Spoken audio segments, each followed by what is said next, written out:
Hello and welcome to my channel. The audio is kind of shit today because I have no mic to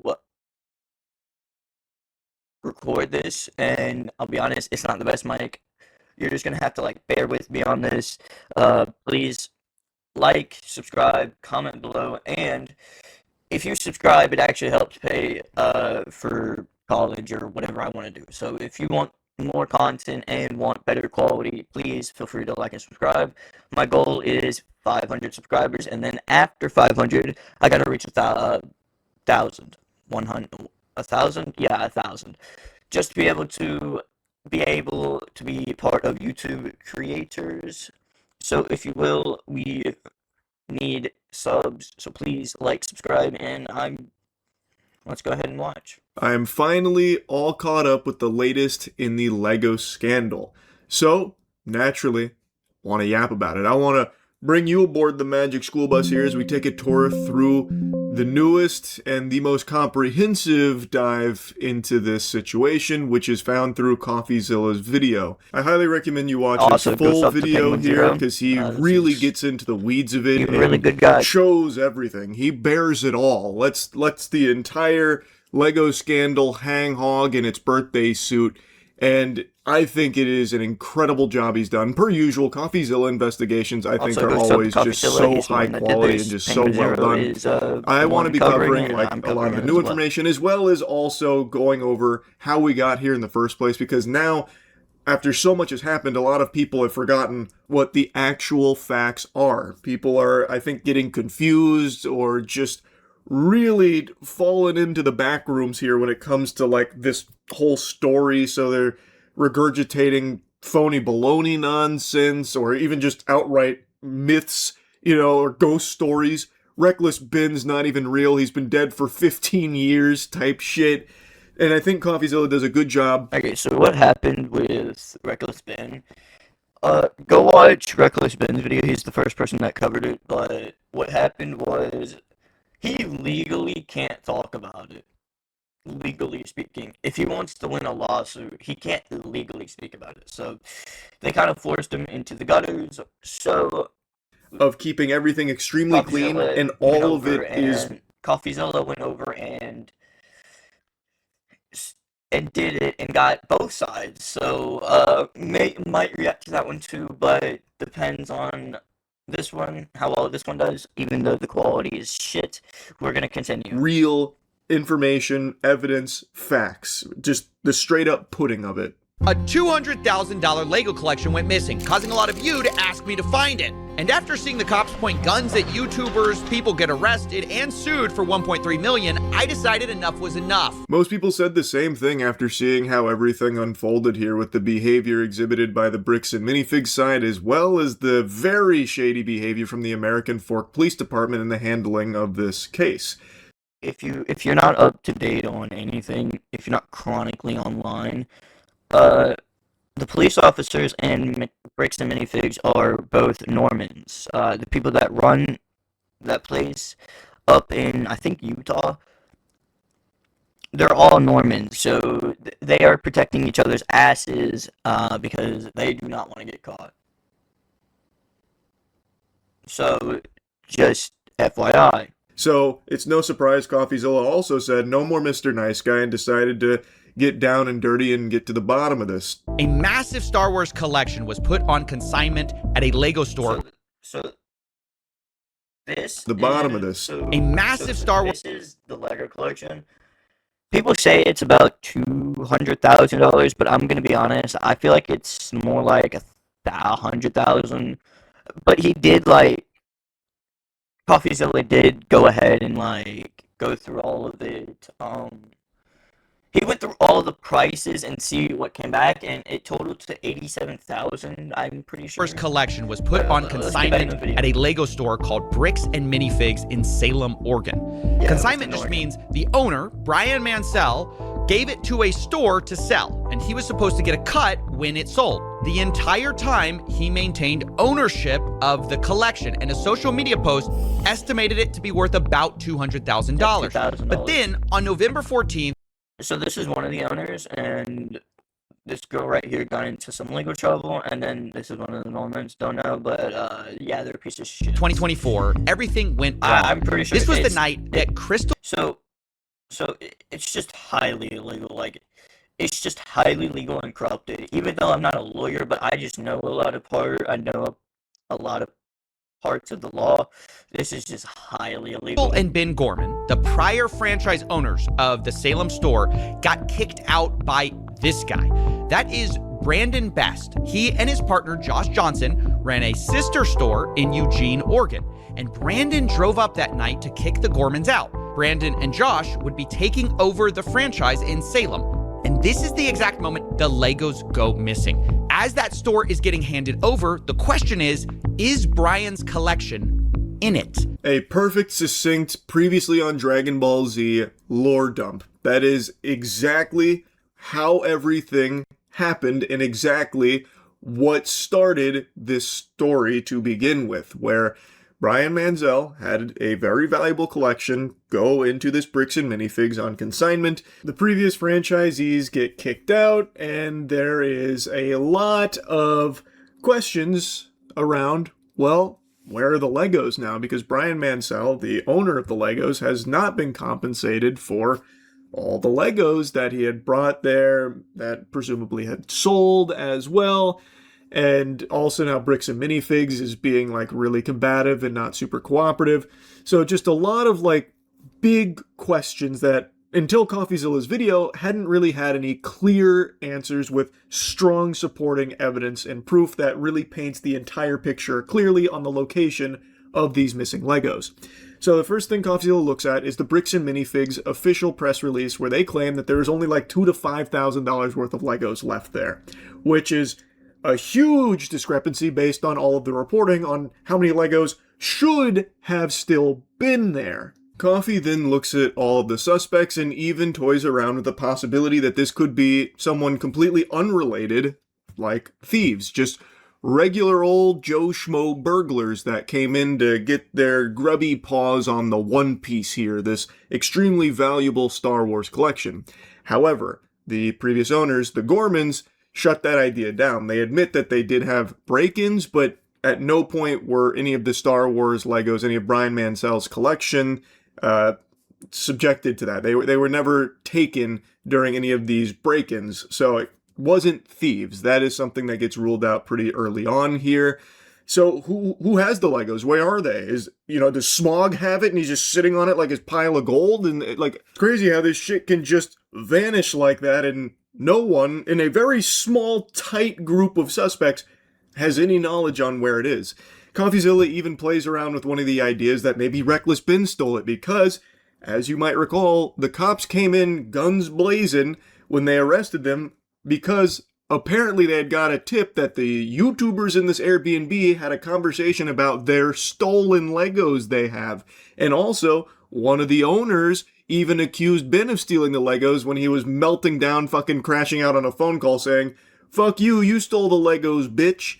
So Coffeezilla explores that idea, and it obviously reaches a pretty comically dumb conclusion that there is no world where that happens. That is just barnacles, because Reckless Ben literally couldn't steal them. It actually would have been impossible. He wasn't there that night. He had no connection to the previous franchise owners, had no interaction with like the takeover or anything. He had no chance to even steal the Legos if that was part of a nefarious, dubious plot he was cooking up. Genuinely, it is impossible for him to have been the one to have stolen the Legos.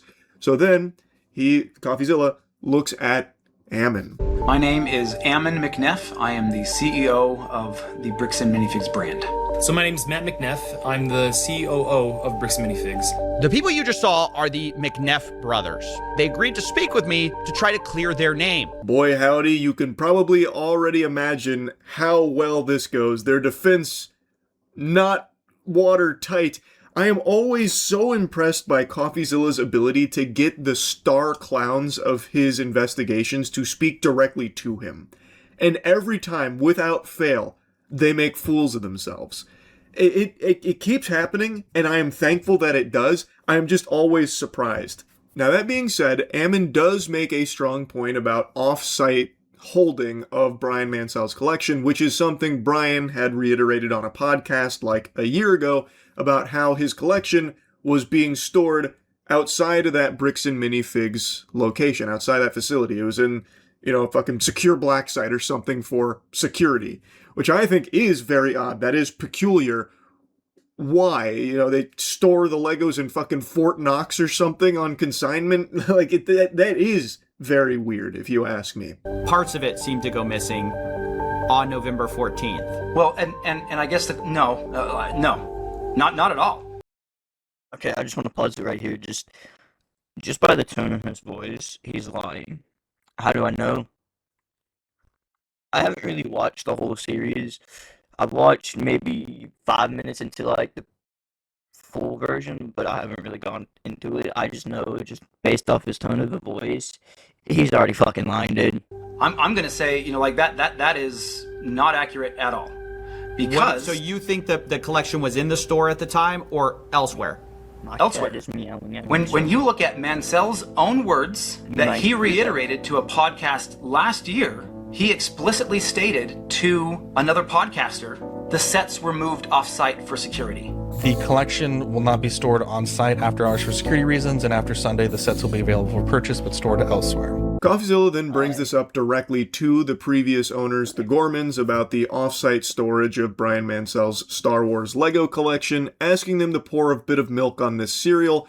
What does this all mean? What does it look like? And I think the way they explain it does make more sense about why it was stored off-site for a brief period of time. The way Ammon describes it makes it sound like it was some kind of indefinite thing where they had it buried underground, in a fallout shelter or something that they were, squatting on there, and it seemed very underhanded and shady, but the way they describe it and the reason behind it, that also makes sense. Locations. Can you address what that is? Is that true? So the off-site location in the letter that that corporate is referring to is the original press release that we released when we were launching the collection. In that press release, because we had previous break-ins, I specifically included the location that after this weekend, those Legos would be stored off-site to deter any future thefts. They were briefly stored off-site after that launch weekend while I bought safes for the back room, and then they were moved back into the store. Okay, so for most of the time, the sets were in the store after y'all got the safes in. Yeah. Exactly. Yeah.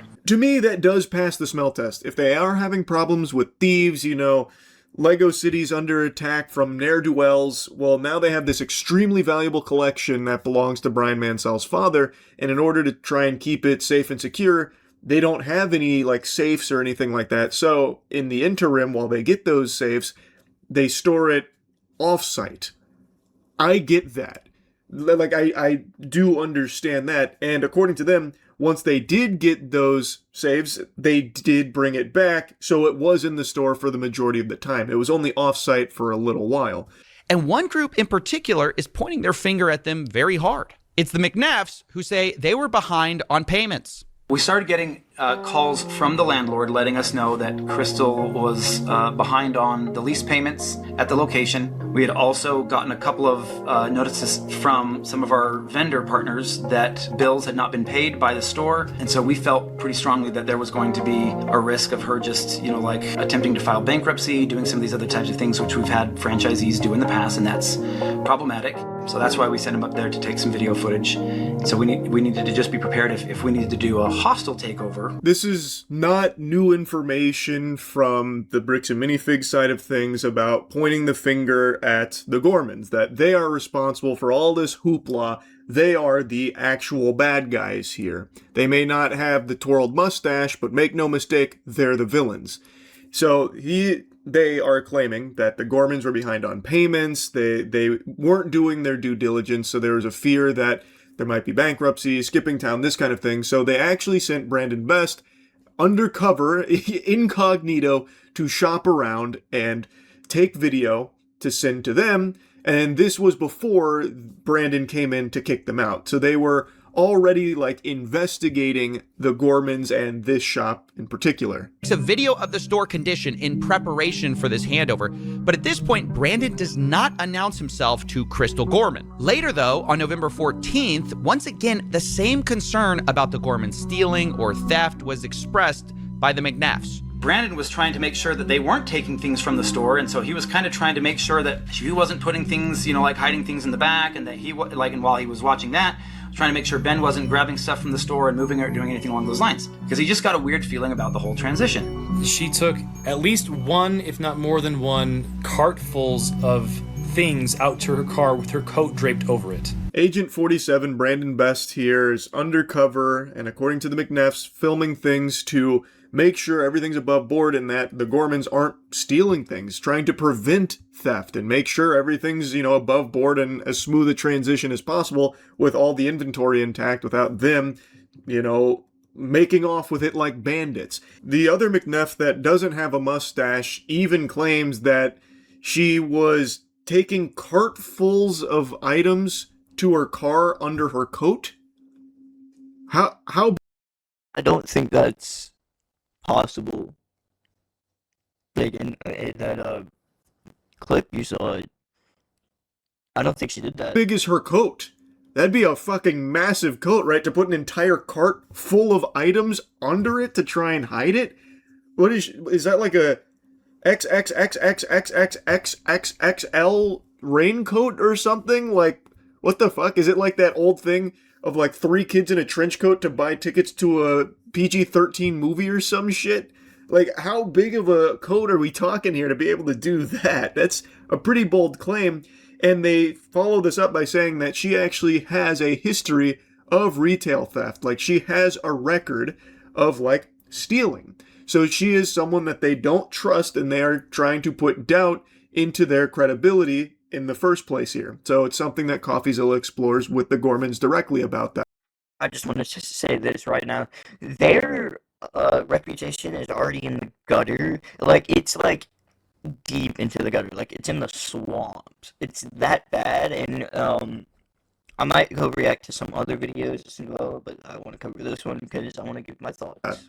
And she does confirm, yeah, that happened in 1999 when she was 19 and pregnant, according to her. And the big thing here is that she allegedly told them about that, which is something McNeff claims they had no clue about.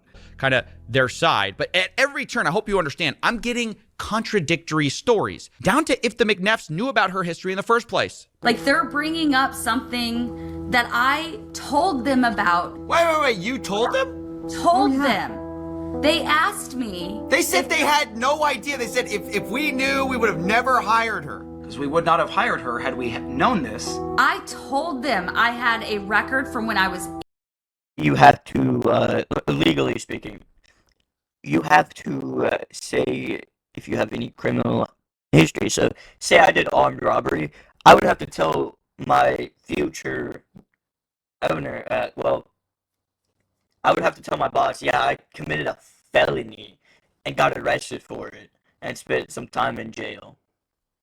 That legally speaking, you have to tell the person you're working for. 18, there was a family issue that, and didn't go into all of the details, but they were like, that's so long ago, we're gonna hire you based on who you are now. Now, she says that when she told them about it, it was something that happened when she was 18, whereas apparently it actually happened when she was 19. Not that it matters here in the context of this, but it illustrates the contradictions that are being met at every single stage of this investigation in this case overall. From the very beginning, and that's something I've said a lot of what comes out of Bricks and Minifigs has so many contradictions that are easily accessible to just the naked eye, the peepers here. You can just see that a lot of what they have said is contradicted by other evidence out there. And this is just another one of those examples here, because according to Crystal, she let them know, like off rip, that, when she was 18 or I guess 19, she did have this thing on her record here. And After making them aware, they said that was so long ago, which it was fucking 2 decades ago, that it doesn't bother them and that they're, still willing to do business with her. But McNeff is now turning around and saying they had no idea, and if they did know, they would have never done business with her. This huge blemish on her record, she is a scoundrel. Did you know that? Did you know that she has a retail theft charge? Did you know that? We can't trust her. She's a fucking heinous, evil monster.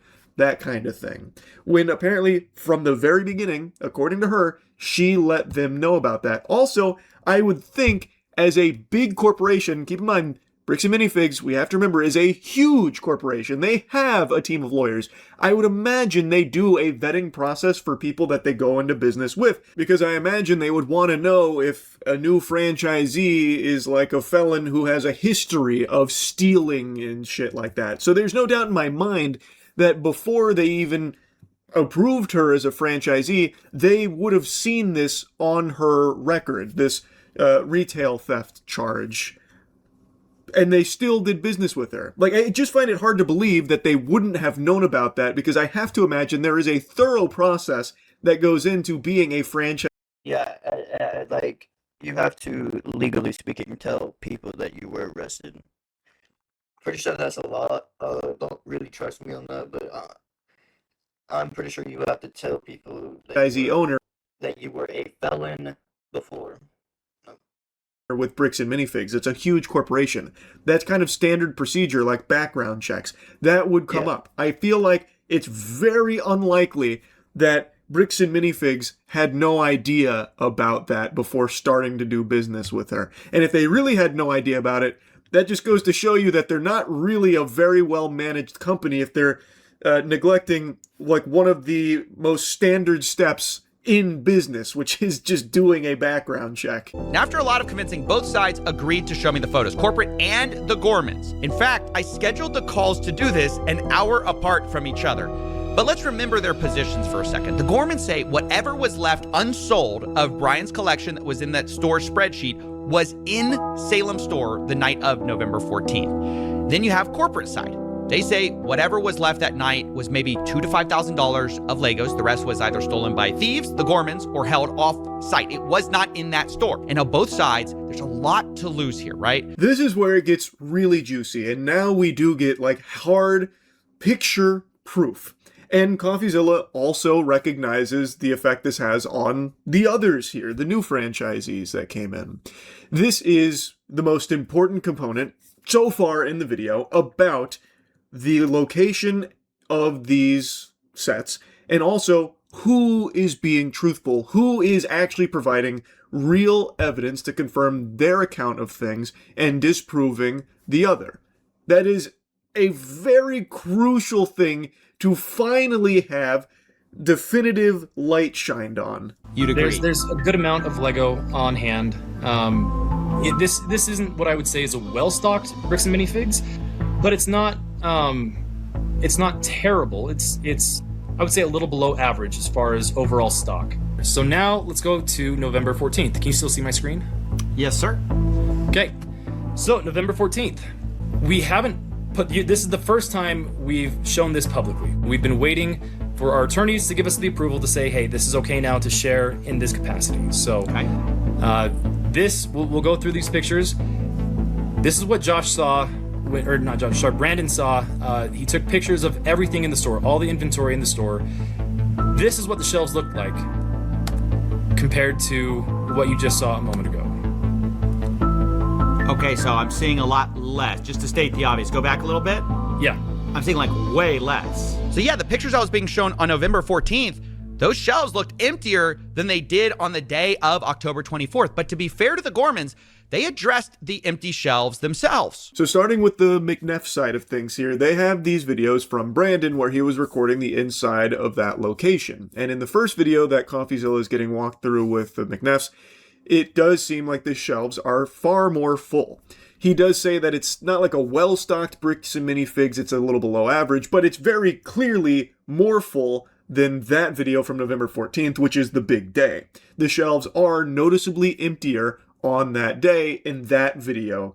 As we get to the very end of this video in particular, right here, you'll see that empty space right here. So this is the retired and certified set section that we have to keep separate from the new in box current sets being sold by LEGO. All those empty spaces up there were the sets that we had on display during the day from Brian's collection that every night when the store closed, we pulled off and put back into the safe and then put back out in the morning. So when they say, see, there's empty space on the shelves, yeah, because we put them in safes at night to keep them safe. Because we have giant windows. Yeah, it's an explanation that kind of makes sense given the history of burglary. Now, yeah, that is an explanation that makes a lot of sense. Break-ins happen all the time. Like, look at card shops in particular. There's a break-in every hour at a card shop somewhere. Right now, there's someone probably getting their glass broken in and all their Pokemon cards stolen right out of the fucking display. So they have had a problem with break-ins in the past, so it makes sense that they have it on display during the day when there's people there, and then they take it down at night to put in the safes, so that way thieves can't just see these valuable Legos sitting out there and decide to just throw a brick through the window. But when you have these two videos, it's very easy to spin a narrative that also makes sense. Look, these shelves were full on this day, but on the most important day, the November 14th date, they are noticeably emptier. That must mean foul play. That must indicate that they are stealing these sets. That's the insinuation they're making with those videos. And yeah, you could make that argument, but when you actually hear from the franchisee owners here, the Gormans, their explanation makes sense on why those shelves would be emptier. My understanding is that he took pictures of everything, and all those photos I showed you of the Star Wars were all the photos, or was literally all the Star Wars inventory in the store. yeah, the McNeffs say all of the photos should be with Brandon of all the Star Wars items. And to be fair to them, they showed me a lot more pictures and even showed me a spreadsheet of all the Star Wars sets in the store the night Brandon took it over. And it valued to about like $5,000 to $10,000 or so. But then I had to ask. Oh, sorry, here's another kind of set. Okay. Do you think y'all have all of these? Very likely. Okay. Again, I'd be surprised if we didn't. But then I couldn't help myself. I started to bring up some of Crystal's photos to see if they matched up. Have you seen this before? Not that I recall. So do you see that? Yep. So do you see it's in like some kind of like a safe thing? I don't know if you can see the sides there. Looks like a bookshelf to me, but sure. A bookshelf, bro. Be real. We're looking at it. What bookshelf has hinges on the left side of it, presumably to close? Not any bookshelves I'm aware of. Maybe it's not, the craziest most high quality safe, with the giant fucking wheel on it like the vault door you'd find at a bank. But that does definitely appear to be a safe that those Legos are in there in Crystal's pictures. So anyway, McNeff is now saying, and even sent a sheet to Coffezilla about what was left in the store from the collection, valued at around like $5,000 to $10,000. And while going through pictures, Coffezilla starts showing some of Crystal's pictures as well. Okay, sure, yeah. So I think the important thing is making sure that all of these are in the inventory for Mansell. Sure. Sure, that's cool. 75041. Yep. The Vulture Droid. 75169. 169 I'm not seeing, so there may be... Okay, so there's one that is not on our list. Let's try this. 10240. Okay, nope, not seeing that one either. What about 9493? 3. I don't see that one either. So maybe those were locked at the time, and Brandon did not get those pictures. You already tried pissing on my head and calling it rain when you looked at a safe and said it looked like a bookshelf. So it's hard to extend the courtesy that this is like an honest mistake about these sets that are in Crystal's photographs not appearing in their records of the inventory there. Like, I can't say for sure if it's by design, like they're omitted on purpose, maliciously or not, but it is hard to extend any level of benefit of the doubt here. They should be there. And the fact they're not is alarming, and it's something Bricks and Minifigs should take seriously. He kind of like brushes past it a little bit, glosses over it, and like, okay, well, maybe this. But like, that shouldn't be the response. Like, it should be something that you want to immediately look into a bit more on how this could even happen, this mistake, if it is a mistake. All right, that's kind of a problem because the Gormans had over 200 photos of this store. I definitely knew looking at these photos, there's a lot more Legos in the Gormans photos by quite a lot that Brandon's photos just didn't show. But corporate didn't really see it that way. But still, in the grand scheme of things, we're not talking, again, 10 times the amount of sets here. I don't know. I haven't shown all the photos yet. I don't know exactly how much. If there's a calculable figure that we can look at and say, great, this is what was there, I promise you it's not $100,000 worth of Lego. And so where's the rest of it? You got me. I don't know. Maybe I'm a little too in my head about this U-Haul story. You don't think it could have been some U-Haul thing? There's no way. So, to me, I believe the Gormans provided significantly more hard evidence with apparently a couple hundred photos showing significantly more Lego sets in the store than Brandon's documentation had and what Bricks and Minifigs is touting.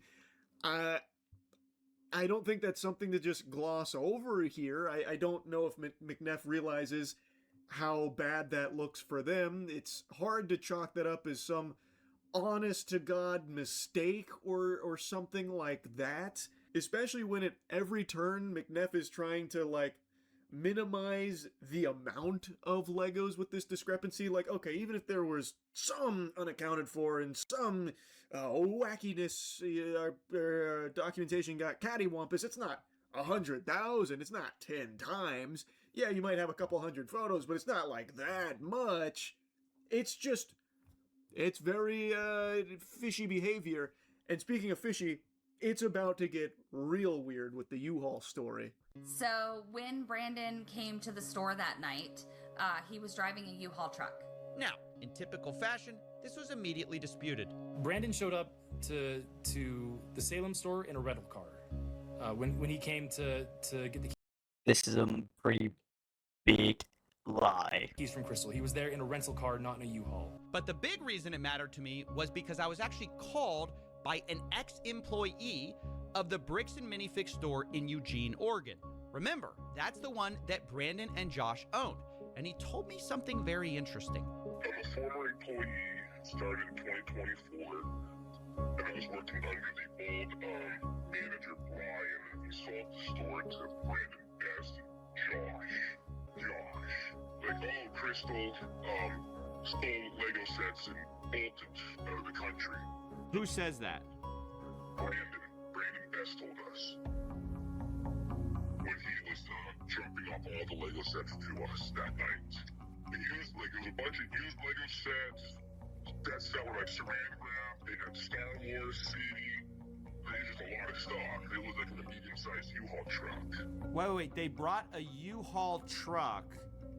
Yeah, from Salem to Eugene. And to I'm Eugene, just guessing because I've not and watched it had a bunch of this. Star Wars sets on it? Yeah, Star Wars sets, like everything.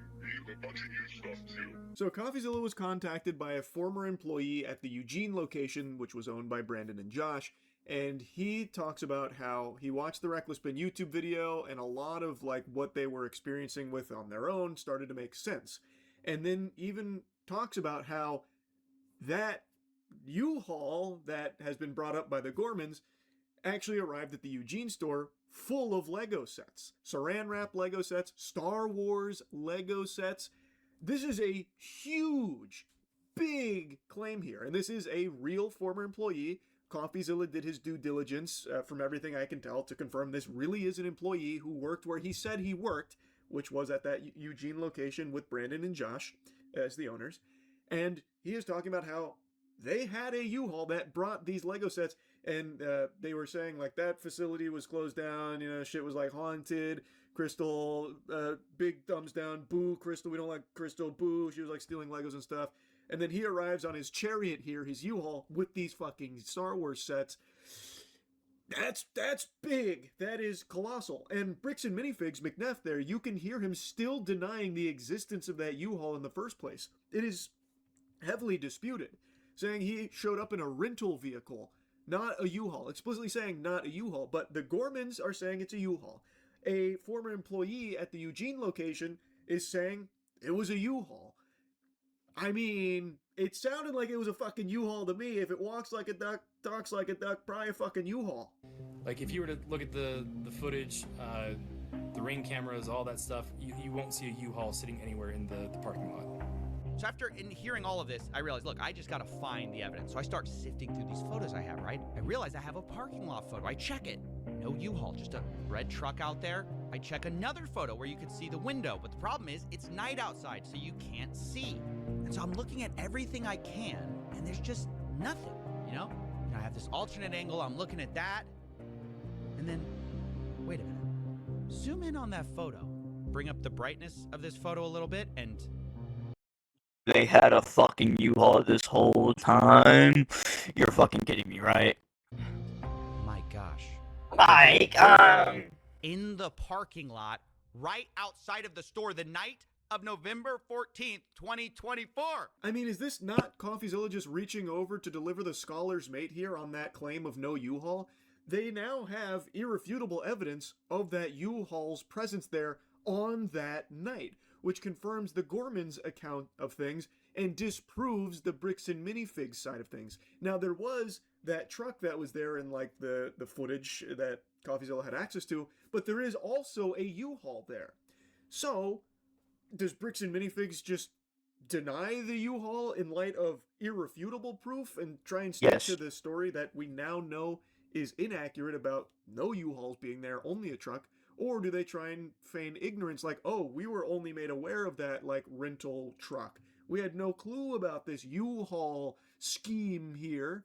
This is something that Matt said he had seen footage of, and it couldn't be true. And again, I believe I have seen footage from that night that shows clearly out into the parking lot, and there's no U-Haul. After seeing this, I said, I really have to make a call. And that's when the story changed. So last night, I talked with Matt McNeff. I brought up this question of the U-Haul. He told me emphatically there was no U-Haul. Y'all came to me this morning. You said, hey, we looked into it. There actually was a U-Haul there that night. Can you clear up what that's about? So there's actually two different things that are going on here, just to help you understand. Bro, I hate the way Ammon talks. I hate the way he conducts himself. His clothes, whack. His mustache, whack. This guy sucks, man. Like, let me just help you understand, actually. He looks like the singing stasher. So, yeah, there's a U-Haul there. We know you found it. We know you found the evidence of the U-Haul. We're gonna have to change our story a little bit. We're gonna have to tighten the screws a little bit here and try and get something cohesive here, because yeah, that doesn't look good, because we really were strongly saying that there's no U-Haul. So here's the spin. Here's the scoop. And I don't want to torture you with more than necessary Ammon words that he dribbles out. He's basically now spinning this web here that actually this is a big misunderstanding. There's a odd conflation that's going on here about, like, the U-Haul. Like, it's not actually there for, like, this store's inventory. There was a disgruntled former employee, and there was a bit of mishandling of inventory, so now the U-Haul's there for that, something totally separate, and you know, now wires getting crossed, everyone's all over the place. But yeah, does that clear it up? Does that make sense? It really just doesn't make any sense. He's saying that collection that he had brought to the Eugene store was from that other problem that they had, and the employees just misremembering the timeline. Like, those Star Wars sets that he had in that U-Haul didn't come from, you know, this one. It was from something totally separate that he was also just doing it, like, the same time as him investigating the Salem store. He was doing them both. He wears many hats. Jack of all trades. He's very talented. So yeah, he was doing that. And then, when he came back on the 14th, he then starts talking about, like, oh, he had, like, a rental truck and he tried to attach a camper to it, but it just wasn't rated for that. So he thought, oh, crap. Like, this is the story that McNeff is telling. Like, it is quite a tale. It is like a, you know, an epic up there with the Iliad, I'd say. But, like, it's not really making a ton of sense to me. In anticipation, meaning like a camper trailer, in anticipation of the potential hostile takeover previously. Is that why he had a U-Haul? Is that the reason he had a U-Haul, was for this camper, or what's going on with the? Yes. So then what happens is he takes his rental vehicle truck, and he tries to connect the trailer, the camping trailer, to that truck, and it's not rated for that particular weight, and he realized, oh crap. He called around and found that U-Haul had a rating for one of their box trucks, and so he grabbed that, went and got it at 10 a.m. on the 14th, and so he then went and hooked that trailer up to the camping trailer to a U-Haul, drove that trailer down to another location where he could set up the camping trailer in Salem, dropped off the camper trailer, and then he arrived in a U-Haul to the Salem store. And then what a story, Mark. Fuck me, bro. The amount of and thens, it's like he's writing fan fiction live. I'm taking a peek inside the writer's room here. Like, he's talking about all of this as if he was like a force ghost on this guy's shoulders, like watching him do all of it. Where is this even coming from? Like, this, who would ever do this, by the way?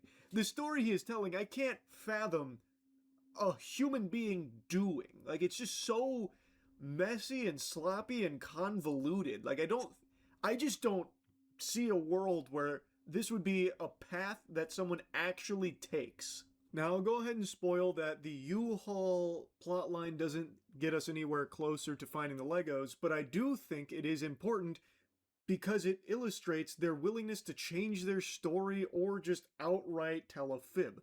So, Coffezilla got documentation of that U-Haul. He got photos from Brandon of that night, and there's so much discrepancy there that it literally would be impossible for the story to have gone the way that Ammon is claiming it did. The timing is just not feasible. It literally cannot happen the way in which it's described. So even though the U-Haul doesn't help us solve the mystery Lego here, like Coffezilla get to the bottom of it, it just shows to me the willingness for Bricks and Minifigs to just start spinning their fucking wheels about basically anything, and just a complete refusal to like even stick to their own story and their own facts. Like, it's constantly changing with them, and there's always like contradictions that seem to pop up. It is just very shady, I would say. In particular with Ammon's behavior, this guy has a humiliation fetish potentially. He loves to put his face on claims that have contradictory evidence publicly available. So like in this one, he tells this whole story, this novel that he writes here about like the U-Haul to explain it, even after the other McNeff firmly, sternly, with no riddles, no guesswork, no wiggle room, saying there is no U-Haul, that's wrong. Now proven that wasn't true. There is a U-Haul there, and now Ammon's got this massive story cooked up about it. And the story just, like, there's no way it can be true based on everything Coffezilla was able to gather from Brandon. Like, the actual documentation. So, like, I don't think there's any world where that's true or reality, yet he's proudly making that claim, even when it's, like, evidence contradicts it, like, provably contradicts it. That's why it's just so peculiar to me. Like, they keep saying these things and can't even stick to their own story. First, from corporate, I got the point of sale records from the Salem store from 2023 to 2024. And secondly, from Crystal Gorman, I got her internal records of Brian's inventory of what was sold or not in order to pay him and keep track of prices. Now Coffezilla gets access to some of the bookkeeping here. And he talks about how the original claim of this being a $200,000 Lego collection is just not true. It's highly inaccurate. It was used as marketing buzz online, yes, like from Bricks and Minifigs themselves as their marketing material, like the $200,000 collection, that kind of thing, and that became, you know, the most eye-catching part of this whole story is how much the Legos are worth. But according to all of what is available here, the actual estimated value is calculated to be around $107,000 according to what Coffezilla has access to. Still an extremely valuable Lego collection, but that claim is just not accurate about it being $200K. It is still extremely valuable, and that is still an extreme amount of money, but it is important to get things correct, and the correct amount is around $107,000. Which, as Coffezilla mentions, is somewhat nebulous because they're not all sold, so you can't really say exactly what the value is because they haven't been paid for, so maybe it could be a little more, maybe a little less, but it is not fair to say it's $200,000. He then talks to Ben about it, about how surprised Ben is because he'd been led to believe it's $200K this whole time. He then talks to the Gormans about it, and Crystal talks about how she initially arrived at that number for the sake of like the press release to be eye-grabbing, but in her spreadsheet, she mentioned, or she calculates it around like the 85 to 120K ballpark range, not 200. That was her arriving there off basically like eyeballing it and then putting out the press release about this huge collection that is very valuable that they got their hands on. But as she actually went through the inventory in the spreadsheet, it was closer to that like 100K mark. It's about $107,000. Now, between 2023 and 2024, the Gormans record sales of about $24,000 of Brian's collection in their inventory tracking list. And of those sales, Brian was entitled to about 65 to 70% of it. He was paid $17,000, which roughly tracks with that. Which means on November 14th, the big night, the remaining amount of Brian's collection that should have been in there is about $82,000. And this is why having the correct number is important. And it's something Coffezilla mentions. If you're going to be trying to locate the missing Legos, you have to know what you're even looking for and how much you're looking for here. Because if it's a $200,000 collection, there is a lot more out there in the fucking wild, out there in the rain and cold, needing to be found. But now that we have the accurate numbers, you can start to more fine-tune the investigation to locate them. So, on the big night here, on Judgment Day, $82,000 worth of Legos should have been in that store. Which is a really big deal because Bricks and Minifigs officially stated that there was only like 2,000 to 5,000 that they located there. And McNeff even said that there's only like 11 to 15K total Star Wars in that location. How is that possible? We have the bookkeeping. There should have been $82,000 worth of Star Wars Lego sets from Brian Mansell's collection there. But according to Bricks and Minifigs and according to McNeff, I don't know why I blanked on his name so hard, fucking McCheeseburger here, according to him, there was only 11 to 15K in total Star Wars there. So that's not adding up. Where is it? So I went through Crystal's photos myself, which she shared with me, and hired people to go through and hand tag the Star Wars Legos that were in these photos. We looked through over 200 plus photos, multiple videos, and matched what we saw with Brian's collection. In the end, I ended up with about $21,000 of Legos, matching Brian's collection that can be proven to be in the store on the night of November 14th.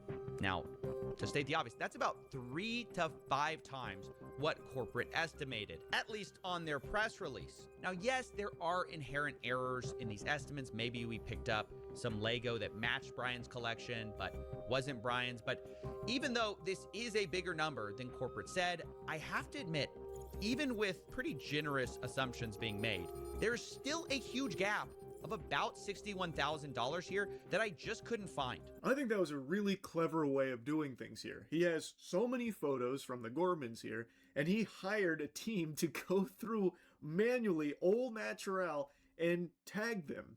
And so that way they could find the valuation of what is provably in the store on that night.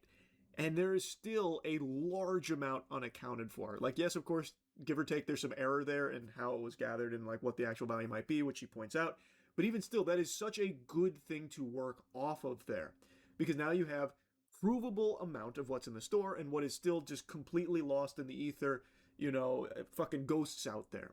But then I learned Brian had made a special side deal with M&R Productions, who had recently purchased some Legos from him. And this is where it starts to get messy. So these are the pictures that M&R Productions sent me, looking at the Lego that Brian sold him. This was stuff reportedly in storage, and it's interesting because of an early inventory list, which had a column called Location that Crystal used.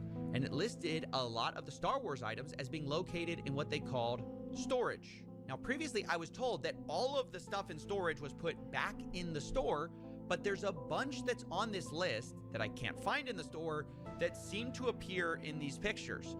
Now, I've been assured, by the way, that most of these Legos were not part of the inventory spreadsheet. They were never given to Bricks and Minifigs. This is a separate part of the collection, but I did a check. Excuse me? 100% of the items that match the Brian collection inventory just so happen to be listed with a location of storage.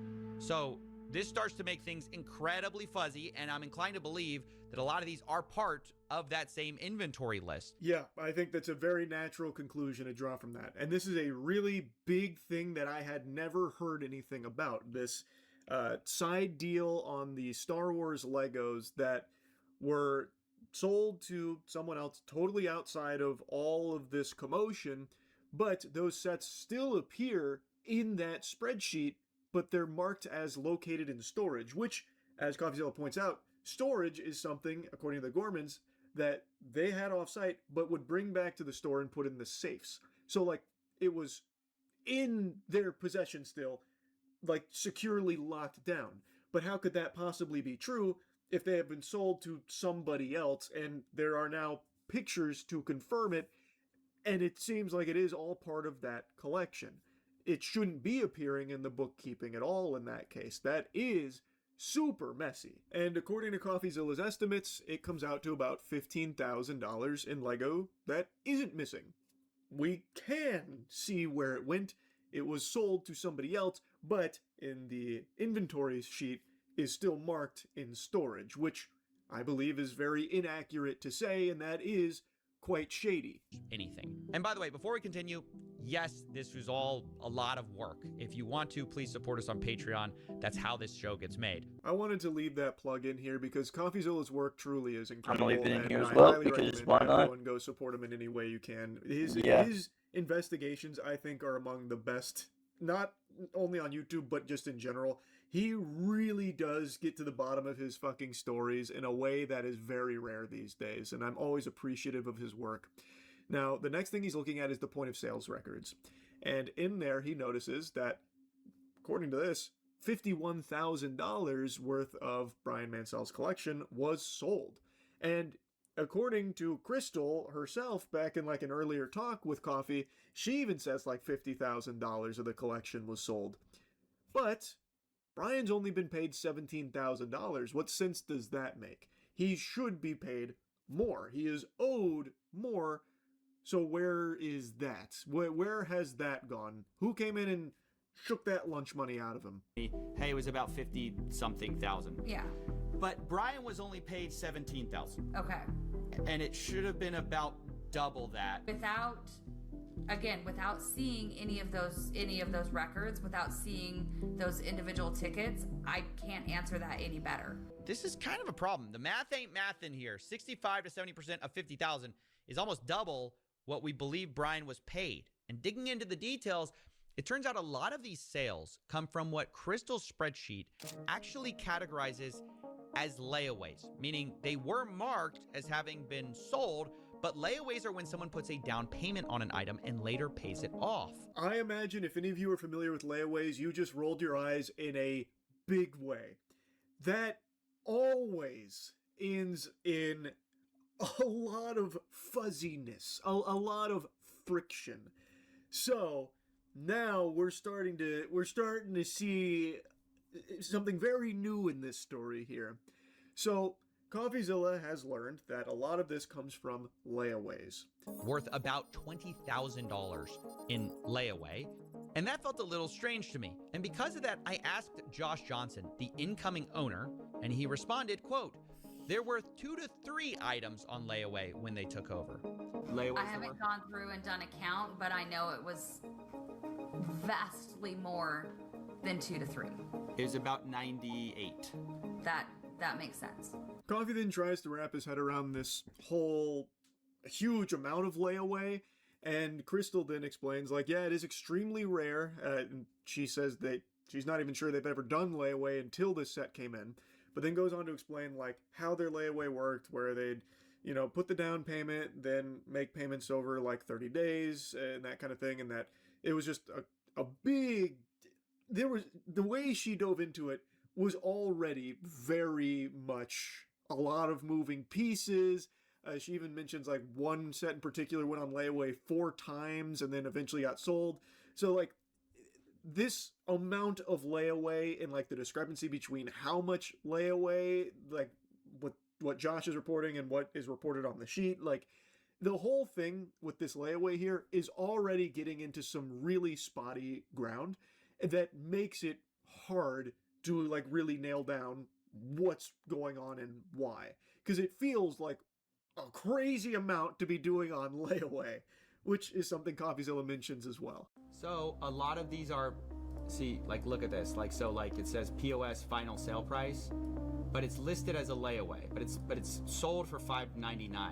Yeah. Because it matches with the store sale price. Okay. So were they on layaway? Were they accidentally marked layaway on the spreadsheet? What's going on there? Our Ewok Village was one of those cases. At some point, he had, I think, like 8 or 9 different items on layaway. So they'd come in and make a payment for a bulk payment. You know, I've got 800 things on layaway. I'm going to make $100 on my payment. One customer in particular would do that, and then when he'd gotten up high enough to pay for one set, we'd pull that set out, mark it as sold. She states numerous times that without being able to see like the actual sales ticket, she can't really give a great explanation, but she talks about like one of the more complicated layaway experiences they had, like with the Ewok Village, and like you can see where things are getting really muddy through this layaway protocol that they had there. And it's leading to a lot of funky bookkeeping that is making some really odd stuff come to light. And another thing that Coffezilla gets into, I think, is a very big one. But I even found more than that in this POS data. I also found about $10,000 in sales that match Brian's collection that were not marked as sold under this inventory spreadsheet. Some of our things that were not found were explained by the POS system because they were found in the POS system as being sold. So like they weren't marked on the spreadsheet, but they were marked as sold via the POS system. And this is about $10,000 worth of Lego that basically were matched. There is a possibility that the consignments were ended when I wasn't at work and I just didn't go through and pull them up. They didn't get put in the consignment ticket. I hadn't gone through those consignments in a couple of months. I hadn't gone through the inventory in the back room in a couple of months. So it is entirely possible there were sales that were finished that I never clocked as being finished. I don't know that without going through and actually seeing it.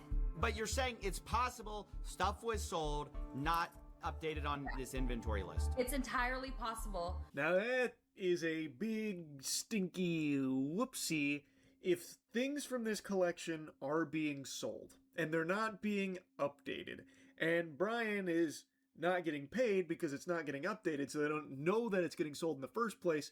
You can see where we're having a big problem now. This bookkeeping is now seeming to be the most egregious catalyst to where this whole thing started, with this missing Lego collection and him not being properly paid for Legos that may have actually already been sold and aren't even missing. Now, in that audio recording, when Brandon Best came in and kicked them out, she does make a mention that Brandon may not have been paid yet everything that he's owed. That is something that is explicitly mentioned by her. Coffezilla also plays the recording where you can hear all of that. I've played it for you a couple times. I'm sure you know what I'm talking about. And is assured by the man on the phone, who we know is Key, I already forgot how to say his fucking name, that the consignment liability will be taken on by the new franchisees here that are coming in. So Crystal does make a mention that Brian hasn't received everything that he is owed here from all of the sales, but from the bookkeeping here, it looks very messy, so the amount that he was going to get paid from Crystal probably still wouldn't have been accurate, at least not in my opinion. Not based on everything I'm seeing here, because it seems like a lot may have been overlooked, forgotten to be updated, or just lost somewhere along the way in the bookkeeping, which would make it very, very difficult for them to properly compensate him for what they have sold from his collection, either through layaway or through just finishing that consignment there on those. So it was already in a weird spot, but she did recognize that there was money that he was owed and put that on the radar of the new incoming owners.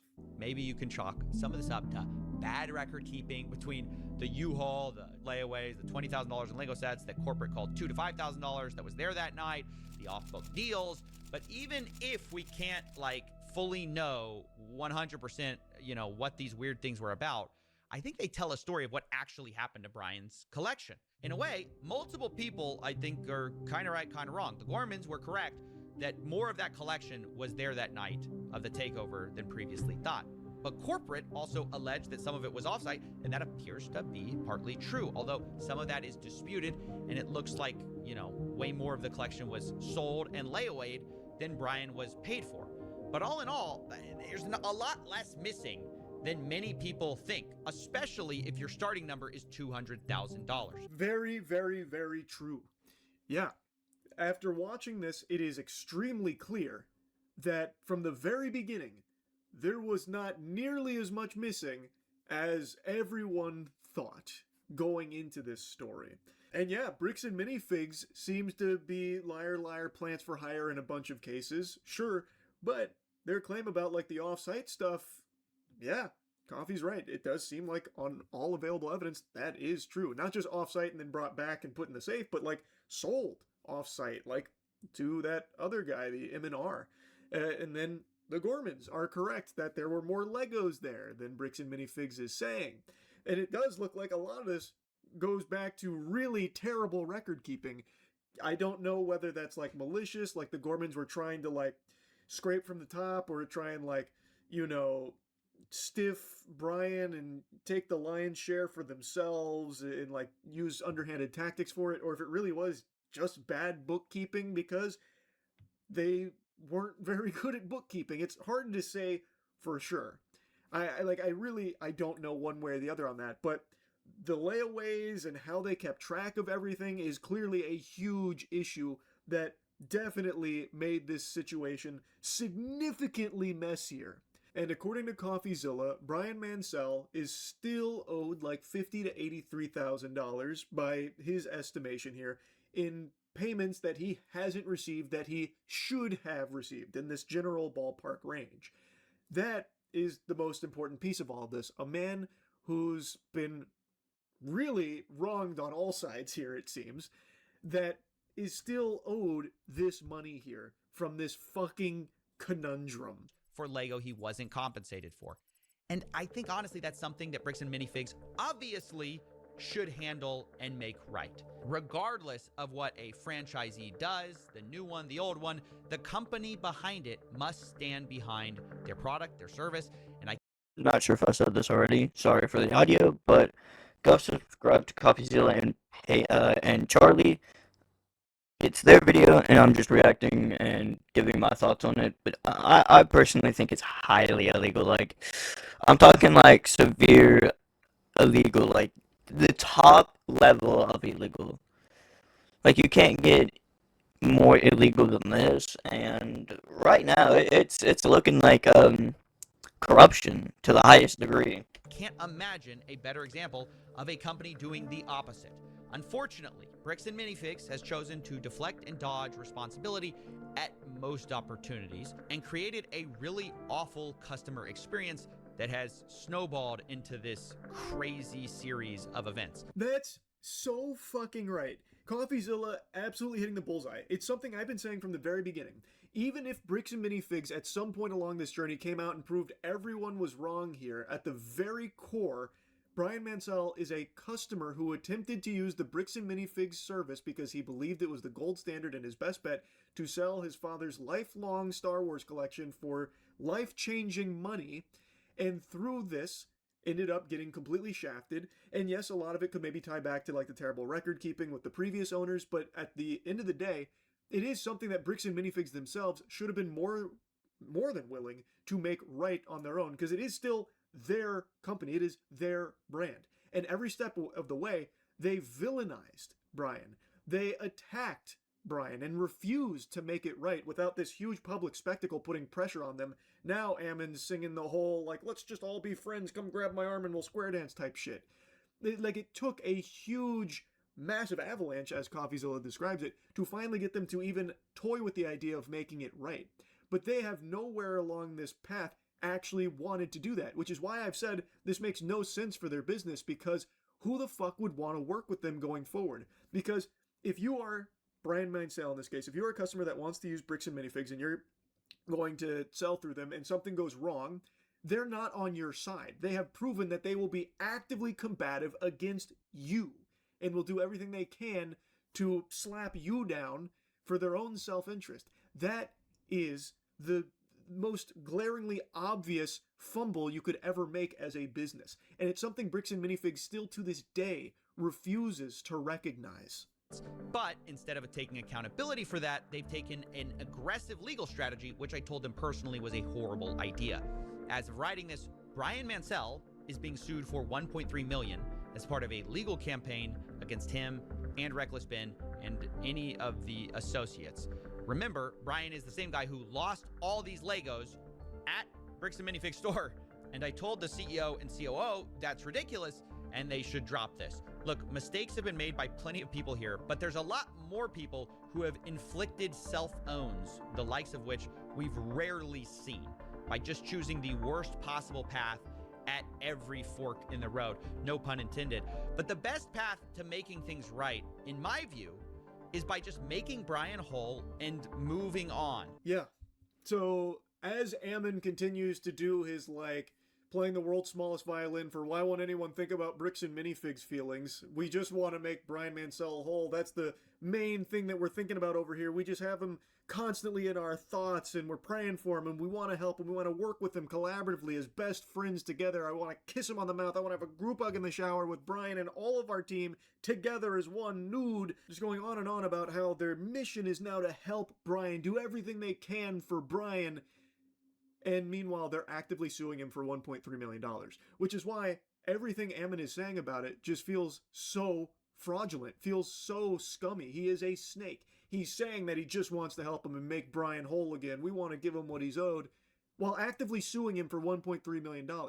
Coffeezilla's right. That's a terrible idea. And again, this should show every customer ever in the LEGO community to not work with Bricks and Minifigs. Because Brian's only crime was getting fucked by their business. Like, yes, their franchisee, like the Gormans, definitely played a huge role with how they handled things and making it so messy in the first place. But when he tried to correct course and try and get what he's owed and going through corporate, look at what happened. Look at what's happened. Yes, he went to Reckless Ben as well, where things really popped off. But what other avenues did he have? He couldn't fight them legally. There's even record of a Bricks and Minifigs higher up, like someone that's not at the bottom of the food chain, that has a pretty substantial position there, on record, on the phone, even saying that they will just financially bleed them dry, talking to the Gormans. They'll draw it out in court and they'll lose more than they would have ever made should they win. Like, going the legal route for an ordinary citizen like Brian Mansell is an extremely costly and not actually attainable path. So he tried to do everything in his power to just be paid what he's owed. Like, be made whole again. Just try and get this resolved. And look at what's happened to him. Bricks and Minifigs is suing him for $1.3 million. I don't blame him for going to Reckless Ben. You can point the finger at Reckless Ben like the way he handled it was like bad and counterproductive, whatever. But without it, nothing would have changed in Brian's personal situation here. And it's just, I don't know how anyone could possibly defend Bricks and Minifigs' decision to sue him here. $1.3 million? Like, he is a victim of your business, man. Like, this shit is crazy to me. All it is bullshit. And that's in the day bullshit. But why sue? What they're trying to do is they're trying to get underneath the media, so they don't want any media cover it, and then just want to sweep it under the rug. That's why they're doing the lawsuit and trying to get Reckless Ben and Ryan, or the person that had the Legos, sued. So yeah. It is a terrible idea, and they refuse to back down on it. This is why I really just don't think anyone should do business with Bricks and Minifigs going forward. They are not good partners to work with. They are not looking out for you, the person that wants to do business with them. This shit is just ridiculous. Tried it, they were basically met with like unreasonable requests, things like that. So verification, documentation, is that unreasonable, do you think? Well, I think they would say they provided the documentation, and you guys say you need more documentation. So I mean, that's kind of the right. A spread, like I understand, a spreadsheet and a contract are a good start. Yeah.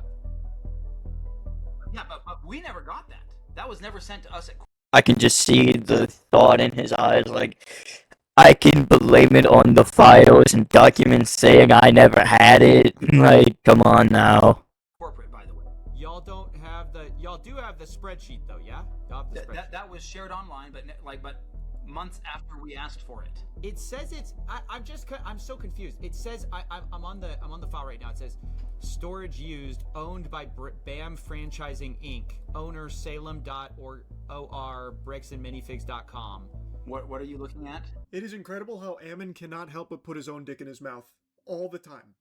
Constantly. Brother. So this is like at the end of Coffeezilla's video now. He's given his thoughts on this whole thing and his conclusions, and he was taking it to the parties involved here. And when talking with Ammon, Ammon's like, "Oh, we never even got that," which is just provably false. Coffeezilla, to his face, proves that they had access to this spreadsheet that he's claiming they didn't have access to until months later. That is a verifiably false statement, Ammon. It says owner Salem.or at bricksandminifigs.com. That's you guys. It says owned by BAM Franchising Inc. It says created September 6th, 2024.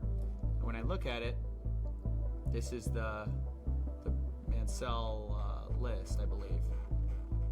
So this would have been created under like so we have Just by like his body language. I'm not like a person to read body language, but one of my friends is. He kind of told me to pick up on certain cues. I'm like, this motherfucker is definitely lying. Like, there is no, he's fucking lying through his teeth.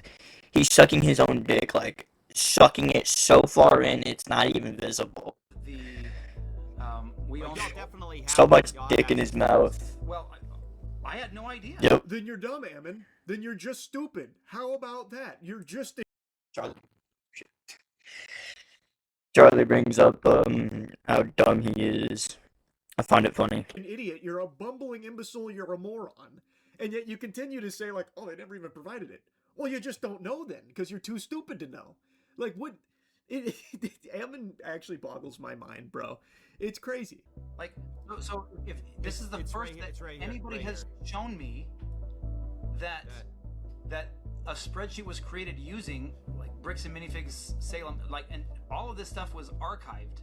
This is the first I've seen that this spreadsheet was created by Crystal, and we don't know how accurate it is, how up to date it was. We don't know a lot of those types of things, and understand. I appreciate you sharing this with us because we had no idea. Again, you don't know what you don't know, and you can't, like, we don't know everything, and we don't go, like, looking in every nook and cranny everywhere, like, we just don't know some of those things. So then you're a bad business. Then you're just a dog shit business. This isn't a good defense, Ammon. Oh, we just don't know. We just, like, actually don't keep track of any of this shit. Yeah, we just, like, actually have no idea. You don't know what you don't know, and you don't know your own business. Man, wake up. Use your head. You shouldn't be in the position you're in then. How about, like, how does that in any way excuse anything of what's happened here? It's a terrible defense, man. Especially when you keep trying to, like, poke holes in other people's stories when you admittedly don't even keep track of your own shit. You don't even know your own things. You don't even know what you even have access to in the first place. So how can you even be approaching things to talk about them or opine on them, Ammon? Like, you're off your gourd. But yeah, anyway, it was a fantastic investigation that I really do think got to the bottom of most of the meat and potatoes here. at the end, the Gormans also mentioned that they recognize that a lot of this falls on their shoulders for potentially like bad bookkeeping, and that they're more than willing to like take accountability for that and try and make it right, but they need the tickets from Bricks and Minifigs, which they said they would do, that kind of stuff. All in all, just another banger here from Coffezilla, and an incredible investigation, and can only hope that Brian Mansell gets made whole here from Bricks and Minifigs and they actually pay him what he's owed. That they need to make things right, and it starts with making him whole and dropping that fucking lawsuit, you actual imbeciles, man. It's crazy. Anyway, though. Amazing work from Coffezilla. Please go support him in any way you can. That's really about it. So, yeah. So that's gonna wrap up today's video, hopefully. Yep, same with mine. Fuck.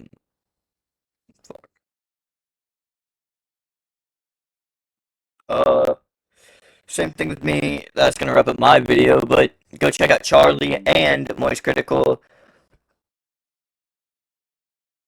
because I'm not gonna take full ownership, but I do not want to get copyright infringement, nor do I want to have my video taken down. So please go check them out. They're gonna be a link in the description. Also, go check out my Twitch. It's also at the top of my page. I do stream every day, hopefully. But right now I'm not gonna be streaming because my mic sucks. This is like $60, by the way. Not 60, it's like 26, but I don't really have a mic that's really good, so please forgive me.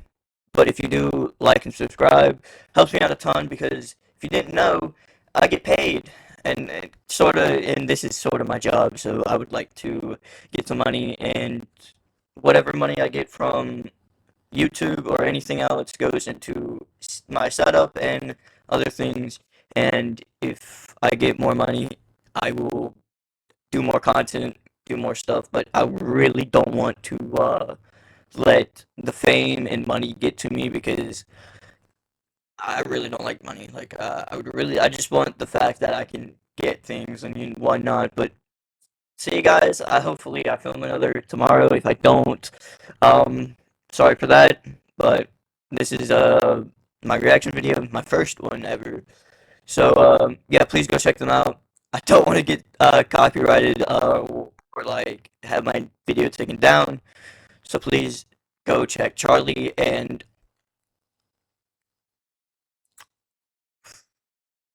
Coffezilla. Almost forgot.